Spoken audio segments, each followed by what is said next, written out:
Welcome to Navigating Net Zero, where we explore the challenges and opportunities of taking climate action in the real world. Each episode, your host Alexia Kelly sits down with leading climate change professionals and experts for honest conversations about what it means to make net zero a reality. Thanks for joining us. Let's dive in. Hi, everyone. Welcome back to Navigating Net Zero, the podcast where we talk about what's working, what's not, and what's next on the journey to net zero for companies and the global economy. I'm delighted today to be joined here by my longtime co-conspirator, friend and colleague, Ashley Allen. Ashley, thank you for joining me today. Thank you for all of the work that you're doing. I'm excited to dig into the conversation. Yeah, thanks for having me. It's great to be able to explore these issues today. Absolutely. So tell me a little bit about your previous role and work. You've been both in government and in corporate sustainability roles. You, like me, made the transition from government to the private sector. Can you tell me a little bit about your two previous roles at both Mars and Oatly and what some of those experiences were like just coming from government to the private sector? Yeah, absolutely. I made the transition into the private sector at this really incredible time for climate change, right? Where we're just coming out of the Obama administration, just having landed the Paris Agreement just over a year before. And what really struck me during that time was just how powerful companies were in terms of voices for climate action. So to really kind of ground truth all the politics and the policy and give people confidence, especially people in other countries, give them confidence that the U.S. was actually really serious about taking action on climate change. It wasn't just something that some politicians were saying. And so I made the transition actually at the very beginning of the first Trump administration and went to Mars as their climate change lead. And it was this time when especially American companies were just kind of understanding what net zero even was, just kind of understanding what climate change meant for them and what role they would have in this space. And in the process of kind of setting these ambitious goals and targets and really taking their measurement of their carbon footprint to a new level.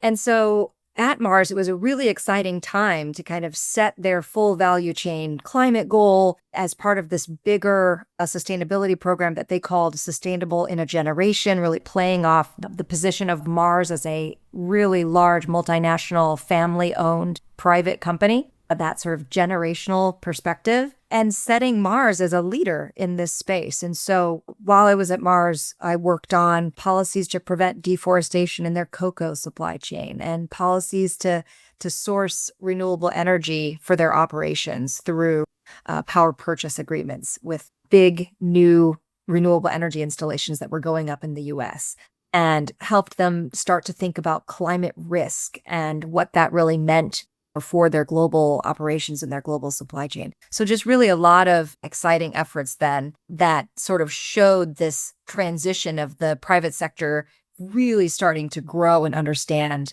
what some of these big environmental issues, particularly climate change, could mean for them. When I then went to Oatly, after a few years at Mars, I joined as the chief sustainability officer there. Oatly was a completely different perspective from Mars. So Oatly, instead of being this giant, well-established, historic multinational company, had been for a number of years this small Swedish independent company that had just been growing like crazy in the oat milk space as kind of plant-based food and plant-based milks were on this uptick.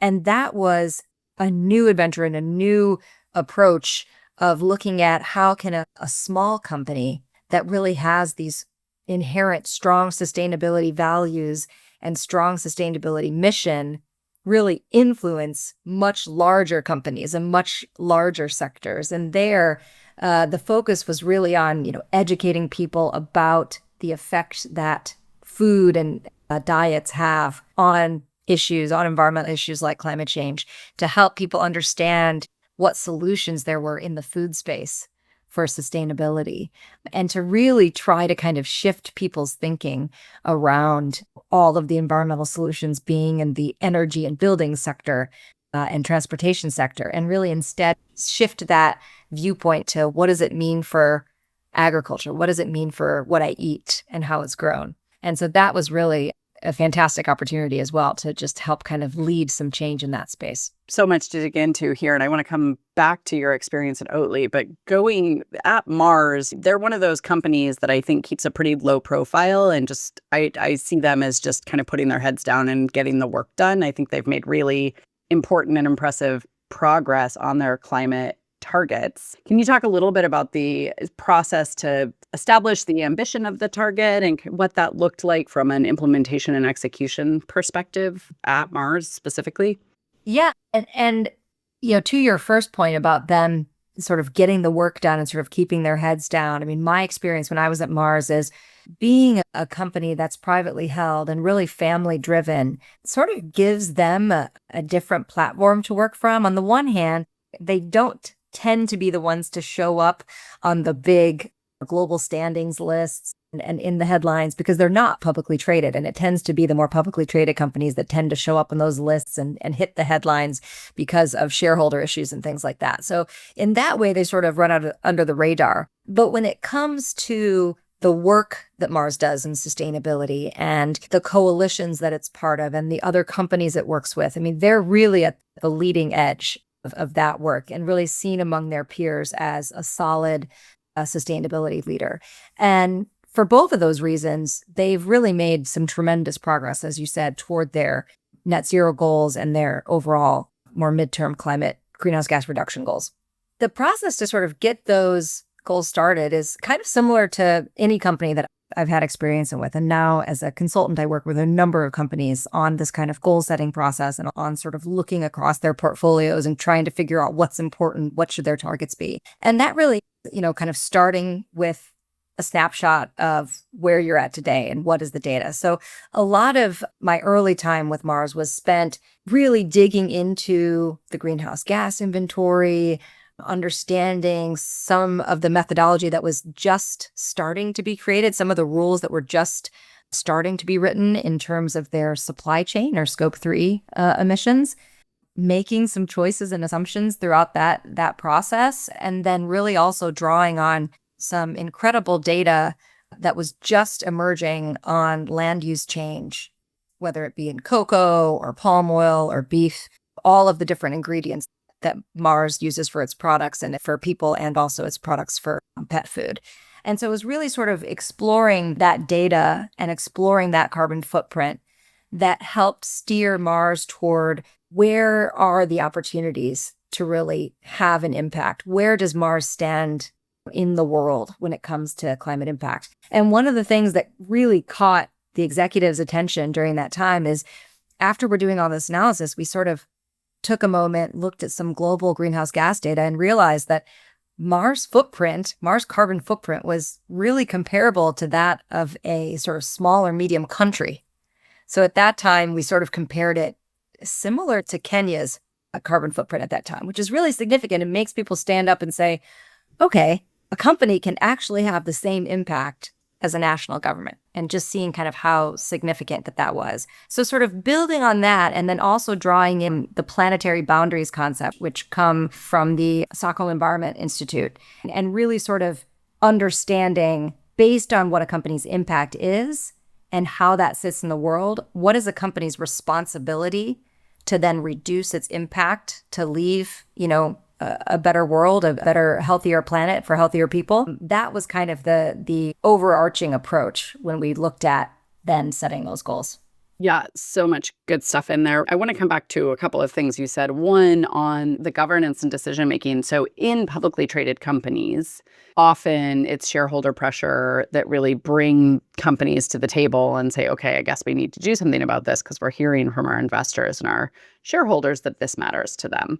In a privately held company, is it really driven because the family and the leadership team says this is something we care about and think we should do? Or are there other kind of forces that are driving decision-making for those companies that maybe don't have as much public scrutiny or transparency around some of these issues? I think as with every company, it's definitely a combination of what do the owners think? What do the shareholders think? And just in this case, the shareholders are Mars family members, right? So that's kind of the difference. But it's broader forces than that. So absolutely the Mars family felt really strongly about these issues and sort of as they learned more about these topics, then, really seemed to get even more committed and really even more ambitious in terms of what they wanted the company to do. But I think there was also this general recognition that there was a movement in the sort of public space toward expecting companies to take greater responsibility for the impact they were having on the planet. And in particular, that seemed to be showing up in two areas most strongly. One, in sort of recruitment and talent retention. So people that were being hiring onto the company more and more had this issue of sustainability as one of their sort of priority issues, and in their recruitment discussions would ask Mars, what are you doing in this space? What's Mars' position on these issues? So that was kind of one driving force. And the other one was customer expectations. So right around this same time, some of the big retailers, Walmart's a good example, were also taking these issues on in a more serious way, and then asking of their suppliers like Mars, what are you doing on this? How can you contribute toward our goals? And those same pressures, this was almost 10 years ago now, but those same pressures really are still true today. And that seems to be, shareholder feedback aside, that seems to be two of the real driving forces behind why companies are taking on these issues. Yeah, I think those are both such important insights, and recognizing that really is that combination of things. But I think I'm glad you mentioned employee pressure, because that is very important. I think definitely something that folks are thinking about in a competitive landscape for talent. I also want to come back to the point you made about these companies having emissions profiles as large as small countries, because I think people often don't realize that. And one of the key differences between a country and a company, of course, is that for a company like Mars that has a highly disaggregated and distributed supply chain all over the globe, your greenhouse gas inventory is really made up of emission sources that are scattered kind of everywhere. And we pull them all up and we do this estimation process and we put them in an inventory, and then we try and figure out, okay, what do I do about the however many individual data points and sources of emissions you have in your supply chain?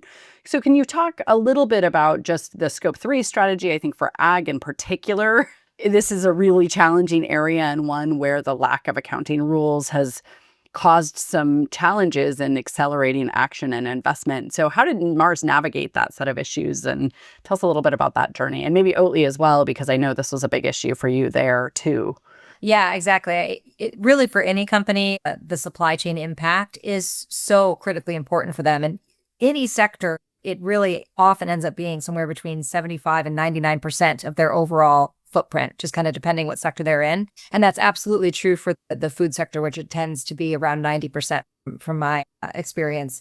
And so that really means companies have to sort of embrace and understand all the different levels of suppliers in their supply chain, better than they've ever understood them before, or maybe better than they've ever tracked them before, because it's not just the people they do business with, but it's the people who do business with the people who do business with the people who they do business with. So it's so many tiers, so many chains of suppliers to get down to the ultimate piece that's really driving most of the emissions, which for a food company really is the agriculture and land use around the ingredients. And so getting to that level requires, like I said, a really great understanding, a really deep understanding of a company's supply chain. And it also requires a lot of third-party tools, because of course you're not going to then go measure the greenhouse gas emissions associated with that specific ton of oats from that particular farm in Canada. You really rely on these third-party studies that have done multi-year research to identify what practices go into developing that particular commodity or product, what the average level of fertilizer is, what the irrigation practices are, where it's grown. All of that information is then used to develop these kind of average, what we call emission factors associated with the different commodities, different types of food and other agricultural ingredients around the world. And so by the time it gets to a big company, you're adding up all of those different measures all over the world, and you realize that many of them are simply averages or based on data that's probably a little old and outdated, hopefully within the last 5 years, but certainly not within the last year. And it takes a level of curiosity for sure, but also a level of humility. And one example of a way that humility showed up when I was at Mars is we set out to do this big measurement of our full scopes 1 through 3 supply chain emissions. came up with a number, launched the goal, started looking at ways to drive down those emissions, engaged significantly with suppliers, engaged significantly with the greenhouse gas experts that are developing all of these numbers and methodologies. And then just a year or two later, some of the methodologies changed around, in this case, in particular, cocoa and how its emissions were measured. So we had to redo the numbers all again. And it ended up something like 10% larger than it had when we started. And that wasn't a reflection of anything having grown, just the way it was measured. And so you have to sort of go back and readjust everything, readjust your baselines, readjust your targets. Everything then has to be kind of adjusted along those lines. That kind of thing is still happening today. So for any company that's kind of going through that, it takes this level of humility and really transparency on this learning journey as things change. 100%. And I think this is such an important point you're raising around just the fact that all greenhouse gas inventories are based on, in almost all circumstances, modeled or estimated emissions. I think there's a sense out there that greenhouse gas inventories are sort of this infallible ledger of perfect information and data. And it's really just not the case. They're very useful tools for helping us kind of get our arms around, okay, how much impact are we having in aggregate? But there's definitely, I think, challenges associated with relying heavily on the greenhouse gas inventory exclusively for doing target accounting, progress measurement, and, for these very disaggregated supply chains. The same thing happened to me when I was at Netflix, where they changed the emissions factor for one of our key inputs to our productions. And it went the other way for us, which was, 300,000 tons were magically erased from our emissions inventory, and we hadn't done anything. So that was both good and also, I think, presents a real challenge for the companies that are taking action, because we don't have good systems for distinguishing the emissions that change just because we've got better data or we've got better information or we have better inputs from the things that we're actually causing to change. So how did you guys have a system for quantifying the impact of the actions that you were taking and kind of coming up with estimates as you were measuring progress towards your target? How did that play out for you? Yeah, and I'll just say, but before I talk about that, this sort of, companies don't have a real great system for dealing with this. So at Oatly, when some other changes were happening, in this time related to, I think, oats and one other, I think it was this like large category of things that didn't have specific factors. They were, things like vitamins and additives and things like that. And they were considered kind of unknowns. And so there was some guidance change around what proxy you use for sort of the unknowns, right? And that caused a pretty big adjustment. And I remember throughout that process, some other executives in the company that were sort of, involved and that I was having conversations with about these changes, they got really uncomfortable with that, right? Because they had a bit more of a finance background, and you would never have these kinds of adjustments, or in particular, the baseline adjustment. They were really uncomfortable with that. You would never sort of go back 3 years and kind of change some financial accounting. And so it's not the normal way that companies have operated. They have not normally been involved in these things where the measurement is so imperfect and the numbers can change so significantly. So it really is something that is an imperfect science that companies are definitely still getting used to. On the action side, I think it's a work in progress for every company. I think what we tried to do in both cases at Mars and at Oatly is first of all, just really kind of prioritize. So recognize that there's going to be a huge proportion of your footprint that you just kind of hold off for now. Either you need more data or maybe it's sort of down the list in terms of level of impact, but try to focus in on those kind of 5 or 6 interventions that are a combination of the ones where there's kind of a clear solution today, and the ones that are so significant that even if it's going to be a multi-year process to get to a solution, you have to start today. So in the realm of kind of where there's a solution today, a company's operational emissions, so the emissions that are associated with their offices and factories and things where they actually receive a bill, they receive an invoice, and they know how much electricity they use. There are so many tools out there that can address those emissions, and you can, turn around an impact within a year or two. Now, you can make power purchase agreements. You can purchase renewable energy certificates. You can install on-site renewable energy solutions. You can reduce electricity use through efficiency measures. So all of those things are kind of those win-wins that companies can get started with right away when they set their goal and often make some really good progress within a few years. And then meanwhile, working on some of the big, the really sort of narrowest, biggest things in their supply chain where they know they have to make impact. And again, it was pretty clear for Mars, it's cocoa, and for Oatly, it was oats. And so when you have a company where it's pretty clear that there's one or two of these areas that you really need to focus on and that have such an outsized impact in your overall footprint, you can really sort of focus in there and start setting up all of the various partnerships, all of the various, research or additional data that you need in order to find a solution set. And in both of those cases, both Mars and Oatly are still working in those spaces. Like it's been almost 10 years for Mars, it's been almost 5 years for Oatly, and no one has solved cocoa sustainability or oats sustainability to get it to like net zero oats or net zero cocoa. But so many important strides have been made in terms of understanding where emissions are coming from, identifying some of those regenerative agriculture type solutions that can help drive down emissions, and probably most importantly, figuring out really critical partners to getting that work done. So understanding the key suppliers, where are the biggest volumes from, what government officials, so what government agencies and the places where these are grown need to be kind of involved or consulted when it comes to changing the way things are done. And really that at the producer level, those farmers that are impacted by all of this, both by climate change on a daily basis, but just also by all of this work that really impacts their day-to-day livelihoods. There's some additional cost and hopefully also some additional benefit. So setting up those kinds of relationships so that really all of these solutions, keep the people in mind, the people that are really impacted by the work, and that it's really driven by the people who know how this work is done. Can you talk a little bit about the role of carbon credits in your strategy there and how you balanced investment in within value chain and then more global mitigation outcomes through carbon markets and tradable instruments? Yeah, carbon credits didn't directly have a role in either Mars or Oatly's kind of supply chain climate goal processes.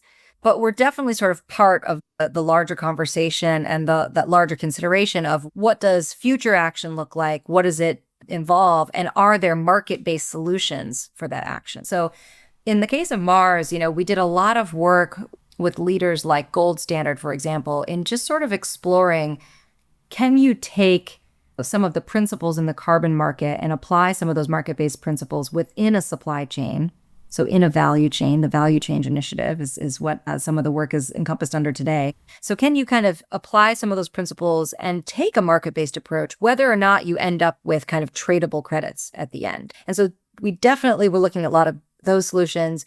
After I left Mars, then they officially set a longer-term net zero goal. And I know that they have a really well-developed strategy now around where officially the carbon market plays in that strategy, what sort of policies and preferences they have around engaging the carbon market, and sort of what thoughtful restrictions they put on how that plays into our overall goals. But that wasn't the first thing we went to. It wasn't the first thing that was part of the conversation. And at Oatly, one thing I sort of recognized at Oatly is that the European discourse around carbon markets is quite different. So particularly the voluntary carbon market, it seemed like more of a focus there on or maybe an earlier focus on what are companies doing that is considered a kind of direct action that is not market-based action, and a real kind of value-driven focus there. That seems to have grown and also influenced the US as well. But at that time, that was a bit new to me, that perspective. And then at the same time, again, it was really important when thinking about Oatly's supply chain and thinking about farmers and the oat sector in figuring out, again, how do you make a market-based solution out of reducing emissions in the sort of oat supply chain with farmers. Again, if it doesn't play out as a carbon credit, that wasn't ultimately the goal, but how can you make sure that farmers are essentially receiving an incentive or a benefit or some kind of monetary return, whether it be per ton of oats or per ton of carbon, for the work that they're doing to kind of improve the sustainability. And that conversation has continued on. I think that broader agriculture sector has continued to look at these solutions on how do you financially incentivize farmers to do this work and achieve carbon outcomes. And companies like Mars and Oatly will always be like critical as part of those conversations to say, would this actually work in the real world setting? And just to come back to that point, I think your point on the distinction and the sort of blurred lines in value chains and supply chains around the accounting and how it gets applied is really important, because in many instances, the kind of project-based accounting principles that we use in the carbon market weren't because they were designed for the carbon market. I mean, they were, but they were also designed to really help us quantify the impact of mitigation actions, right? Like that's the fundamental job of the accounting methodologies that we use. And a lot of those same principles we're now applying to Scope 3 and applying to within value chain because we don't have that rule set written yet. And initiatives like the Advanced and Indirect Mitigation Platform and the Value Change Initiative that Gold Standard and others have run over the last few years, I think have done a lot of important work in understanding and sort of starting to elaborate the rule set for how you do that deep decarbonization estimation and accounting within value chains. But I'm really hopeful that we can collectively move past this one is good and one is bad into a much more of like, how do we develop a transparency system that hangs together comprehensively so that companies can make informed decisions about where they're making investments, and so that we can get that better visibility and transparency into all the good work that companies are doing deep within their supply chains. Because if you're talking about your supplier, right, that's 3 steps removed. You don't even have a contract with that person, right? Like that stuff is just coming into your supply chain. It's all commoditized, and you're buying, I guess you buy it in what? Tons of oats? Do you buy bushels? What do you buy? That's a good question. I think it depended on the supplier. But yeah, ultimately you're measuring things in tons. But yeah, it's so true. But I think that as we move forward, there's going to be clearer and clearer opportunities for connecting actual carbon market mechanisms with value chain approaches, and actually sort of building a portfolio of solutions that includes both. But even in the meantime, even in the sort of earliest stages of learning, I think there was a lot of really important lessons from carbon markets that could help companies navigate what does it look like to have good monitoring and reporting, and how do you verify these things? And a lot of the data and the measurements that probably had initially been developed for a carbon market type purpose were then being repurposed for a value chain accounting. So I think there is a really close connection. And when certain organizations or certain companies have this kind of black and white view of this is a good way to go and this is a bad way to go, that really is not informed by the kind of complexity of the system and the overall premise that you absolutely have to have a really wide portfolio of solutions. You have to have an everything approach ultimately to achieve these really ambitious goals. So you can start with the things that really matter. But the only way that any company is going to achieve its ambitious climate goal is by really just exploring every possible solution that could be on the table to get them where they need to go. Yes, 100%. What's something you wish more people understood about kind of the role, and especially going from a senior leader in a huge multinational to a much smaller startup as I think the inaugural CSO, right? Right. Yeah. So talk a little bit about that transition and some of your lessons learned from that experience. Yeah, well, I think the really unique thing about a sustainability professional is that we can sort of bring these concepts, these sustainability concepts, this sort of understanding of planetary boundaries, this understanding of different environmental issues and what are the key forcers, but also the key solutions and unlocks in this space. We can really kind of transfer that to different company perspectives. And I've seen that especially in my consulting role now, where I'm not only working with companies in the food sector anymore. I'm working with companies in the tech sector, in the finance sector, and the logistics sector. And you can really, as a sustainability expert, you bring a lot of subject matter expertise to what you do, because it is a really broad and complex field. So you can bring that to different companies and to different situations and be able to sort of apply those approaches, even if the company itself is quite different. I think the key difference between a company the size of Mars and a company the size of Oatly is your level of resources.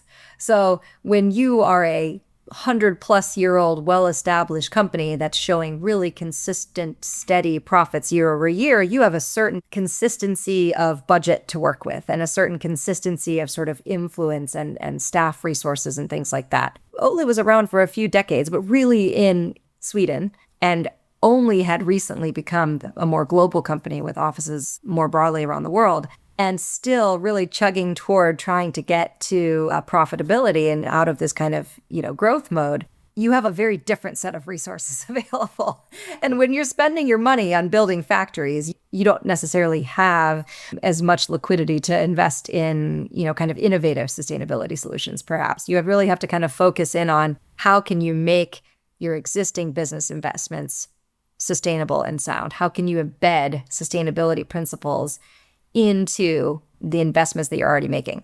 That principle, though, is true in both levels, because the only way a company ultimately, I think, achieves their overall sustainability goals is if they're really embedding sustainability in the way they do business. Maybe a large, profitable company has a bit more leeway in the beginning to work on some thought leadership and to test out new approaches and do some innovation, but ultimately that has to be the goal, that you're really sort of building sustainability into the business. So that's the similarity, I would say. Yeah, and I think this issue of budget, and since sustainability is typically not seen as core business for companies in most instances, I feel like that tenuousness of the budget and the resource allocation is something that sustainability teams have to grapple with a lot, but almost never want to talk about, because it makes it look like your company is less committed when in fact leadership is doing what they're mandated to do, which is deliver returns to their investors and drive towards profitability. And so I'm curious, just as you were looking at the various mitigation actions that you could undertake, what was the business case you were making for those, and how many of what you were investing in was clearly,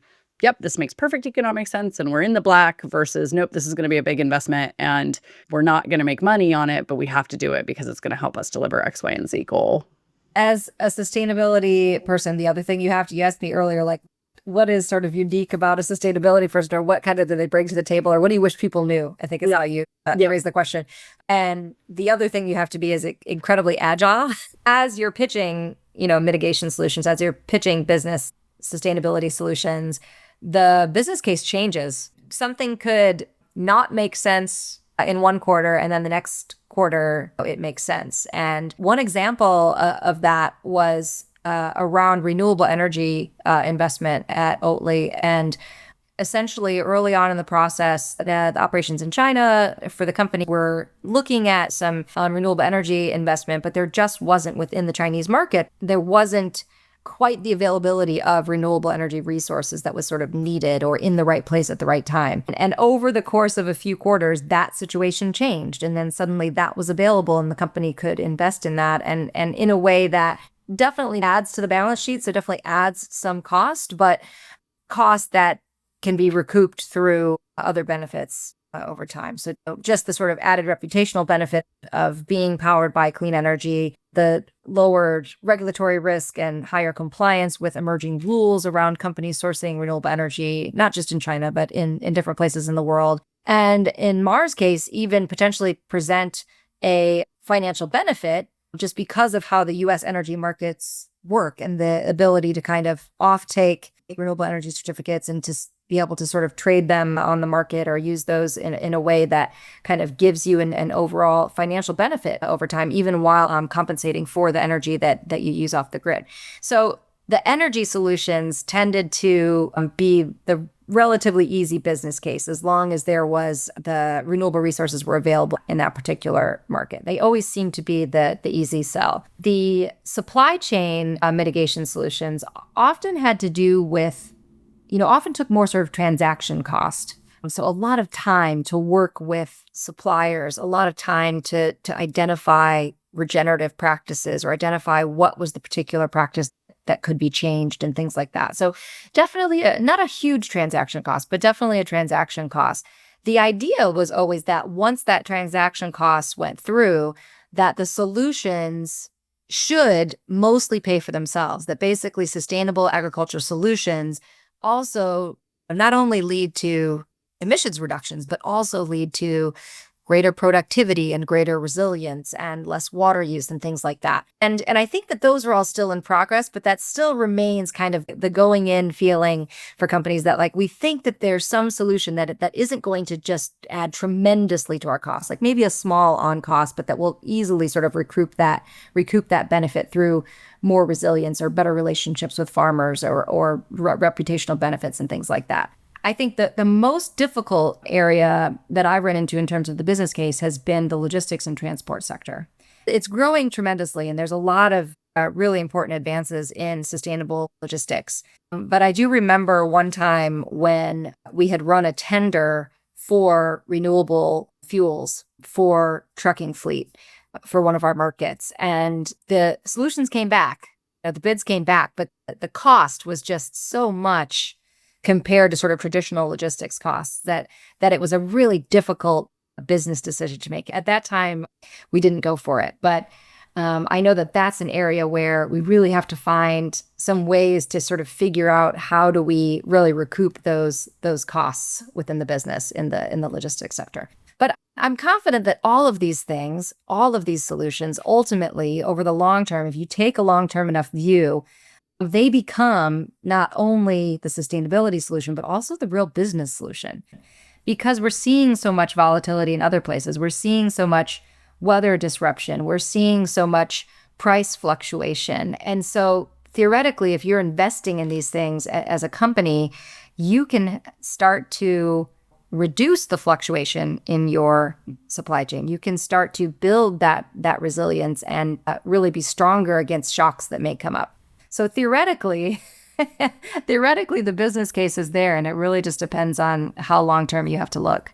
Yeah, that is such an important set of points. And I think coming into that sort of crystal ball gazing, this issue of risk and resilience in supply chains, supply chain disruption, commodity market disruption as a result of climate impacts is one of the new frontiers. And I think the work that, we've been doing thus far on assessment and really putting numbers behind climate risk assessments is an area where we need to do a lot more work. I think as a community, I was really surprised when we went to do our first climate risk assessment at Netflix, just how kind of rudimentary and qualitative a lot of the resources out there were for really trying to figure out, okay, what does this mean for my cost of doing business going forward, and some of those avoided costs and avoided potential damages from investment in mitigation actions that also have important resilience and adaptation impacts is one of those places where I think we really need to dig in and do a better job of putting that set of topics and issues together, because that's, I think, going to be absolutely fundamental, in many ways more than mitigation, to the business case for companies going forward, because I think they're already starting to see it. So can you just say, we don't talk nearly enough, I think, about adaptation and resilience in our circles generally. So just say a couple words about, as you guys were thinking about that set of issues, how did that play out in the context of understanding your supply chain and impacts? Yeah, and I think companies don't look at sustainability or even specifically climate change as mitigation and adaptation. It's all sort of one set of sustainability solutions. And in particular, for business, that term resilience really means much more than just resilience to climate shocks, resilience to climate extreme weather or other related events. It really means, it's really this broader concept that whether a change be weather related or geopolitical or other disaster related, that a company is able to withstand that kind of volatility that happens, that kind of shakeup that occurs in their supply chain. And they have the systems in place that allow them to sort of pivot quickly and be prepared and already sort of see the risk of those kinds of things happening, and therefore have been sort of planned out, how they deal with that. And to me, that's probably the strongest emerging concept in terms of the business case for sustainability, is the case for business resilience. And it seems to be recognized in a number of surveys that have come up recently among corporate executives, non-sustainability executives, or sort of broader, the CFOs and the chief technology officers, chief supply chain officers. They seem to really be recognizing this this resilience benefit of sustainability work, and therefore building that work into their own programs. So not just that sustainability is something that sits in another department or another function, but that the supply chain department and the finance department, they're really thinking about how sustainability approaches can really build the resilience of the business processes that they're doing. And oftentimes those solutions that they're thinking of also have a greenhouse gas emission reduction or a mitigation benefit.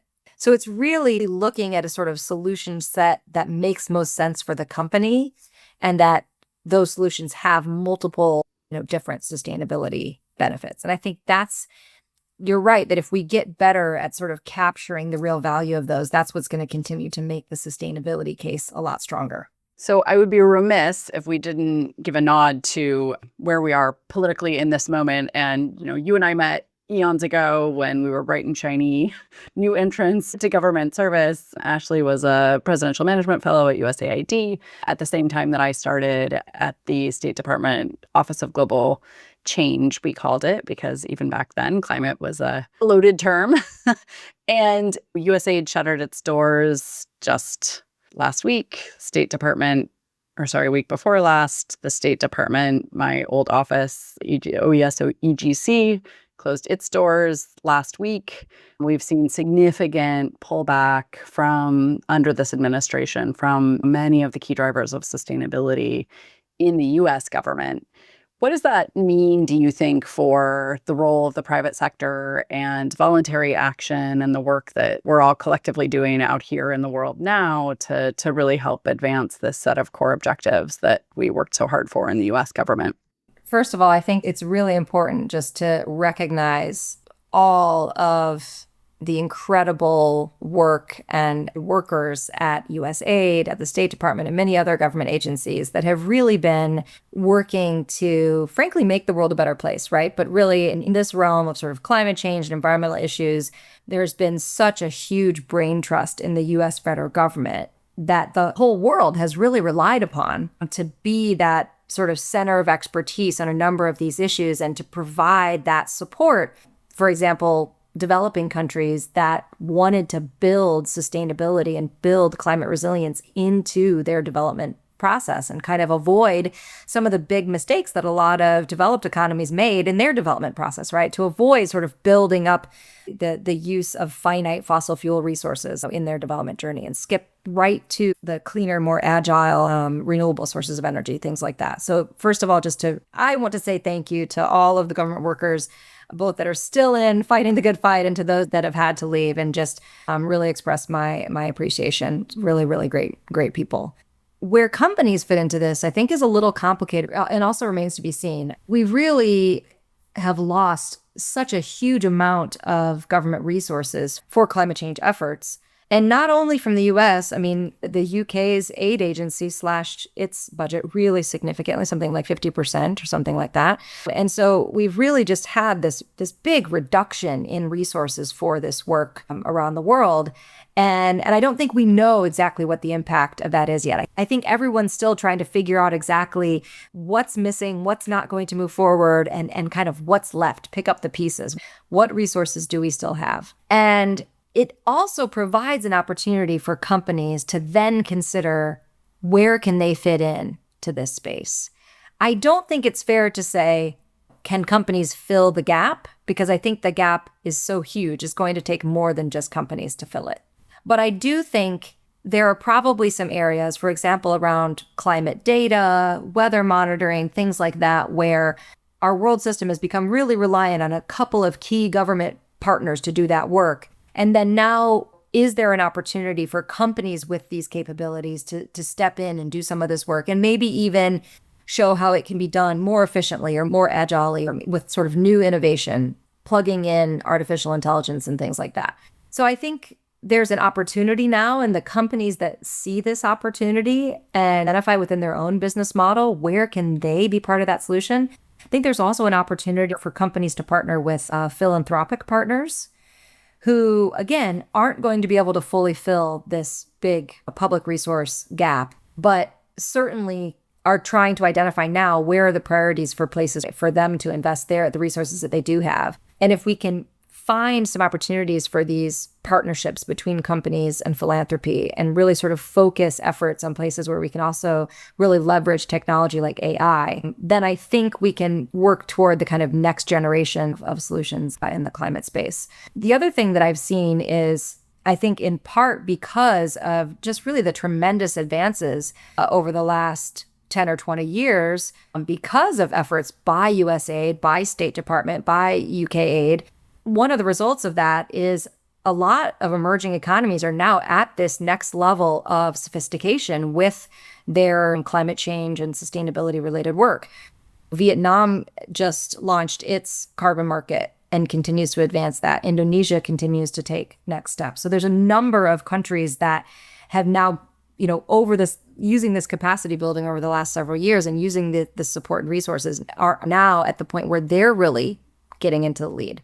And so that's what gives me hope. That's what gives me promise that, yes, we're now looking at kind of a new era for climate action, but maybe that opens the field for new leaders to lead. Yeah, I completely agree and add my heartfelt thanks and appreciation for all of the work that folks at USAID and the State Department, our Foreign Service sort of core, is just incredibly talented and did enormous and very world-changing work out there representing the best of America. I'm optimistic that we'll get back there. But as you were talking, it really made me, I agree with everything you said. And it also made me really think that I think this means it's even more important now that the private sector step up and lead and continue to show the way, particularly those companies that are big and have a global presence and have a real emissions profile. So we need the big emitters in this fight, and we need the big emitters taking action to reduce their emissions. And as we continue that work and as the economics continue to get better,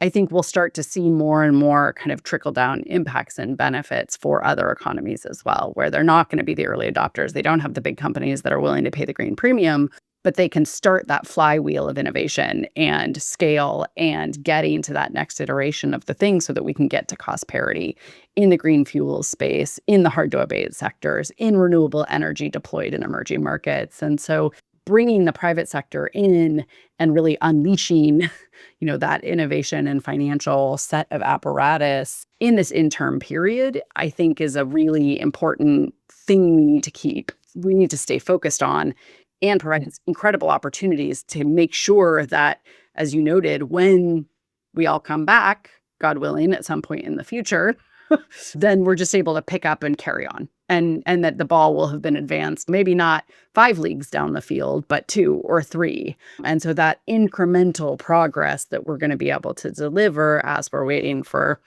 hopefully, the global democratic order to restore itself, I think is going to be really, really important as we move forward.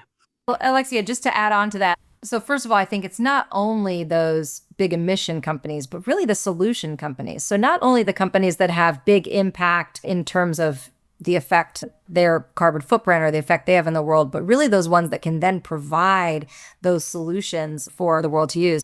And this was an orientation that I kind of switched when I went from Mars to Oatly, is really thinking about not only a company's footprint, but what is its handprint? How is it using its products and services, not only to make them a little cleaner and a little better, but to actually then drive further change? So in the case of a plant-based company, how can you use your products to help sort of drive a plant-based movement and help people reduce the impact of their diets? But you could see that those opportunities in a tech company clearly, right? How can they use their products to drive sustainable change in the world? I think the other opportunity that we can't miss out on is we can't just have the next 3 years as this like wait and see until we get the train back on the tracks. This has to be a completely new train or a completely new mode of transport. We have to anticipate now what are the building blocks we can put in place for a new future, and not necessarily really at least take the opportunity to learn some lessons of what hasn't worked in the past and try to build a climate movement or a movement of climate action that's more inclusive and that has clearer benefits to broader sectors, to more people, so that is picked up and taken as like the way forward rather than just as bringing something back that, we lost for a little while. Yes, 100%. And I'm excited to dig in with other former feds to really think through how can we make the system work better and how do we truly build back better and in a way that's going to be that inclusive big tent approach to climate action and recognizing the really, I think, legitimate concerns and needs of the folks who've been left behind by some of this transition. And so really thinking that through is going to be really important. So just in closing, what's the thing that's giving you the most hope these days and keeping you in the fight?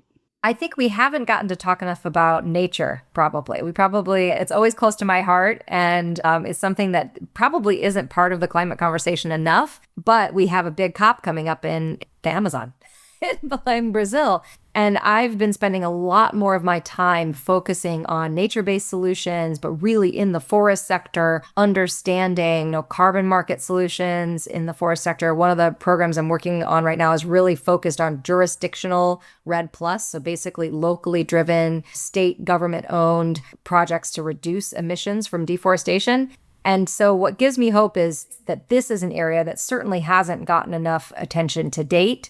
But I think at a time when we see a lot of things crashing, when we see ourselves losing a lot of things, I hope that one opportunity from that will be that we focus attention on the things that we really value and want to keep. And forests, international forests, tropical forests, just forests in general is one of those things. So I'm hoping that this can be an opportunity to put some more emphasis and focus on the real benefits of forests. Couldn't agree more. And thank you for your work there. Thank you for your leadership and work in the corporate sustainability sector, for talking with me today. It's been a pleasure as always, and looking forward to continuing the conversation. Thanks, Alexia. That's it for this episode of Navigating Net Zero. If you enjoyed the conversation, be sure to follow or subscribe, and help us spread the word by sharing this episode with your friends and colleagues. Thank you for listening. Until next time, be well and keep up the great work.